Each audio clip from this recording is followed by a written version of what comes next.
င်္ဂလာပါခင်ဗျတီးခံတဲ့စိတ်ကိုမွေးယူပါခွင့်လွတ်နိုင်အောင်ကြိုးစားပါ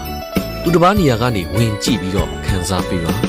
နှစ်သိမ့်ပေးရမယ့်လူကိုနှစ်သိမ့်ပေးပါပရိုက်တာစိတ်လေးနဲ့ရှင်သန်ပါကြီးနိုင်ငယ်ညင်းတရိတ်ဆန်စိတ်ကိုဖျောက်ဖျက်ပါ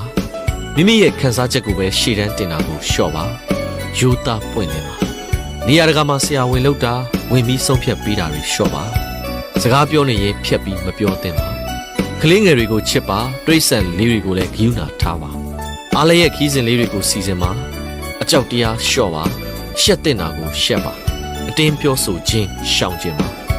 အပြစ်လုံးမရင်စေးကြောပါသာသနာကိုစောင့်ထိန်ပါယာရုကိုမမောခြင်းကိုရှောင်ပါသူတစ်ပါးမျက်ရည်ကြားမှာထမင်းစားမဝင်သင့်ပါ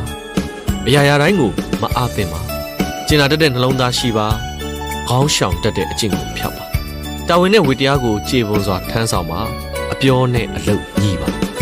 သူတစ်ပါးကိုမနှောက်ယှက်သင့်ပါမိမိကိုယ်ကိုဝေဖန်သုံးသပ်ပါ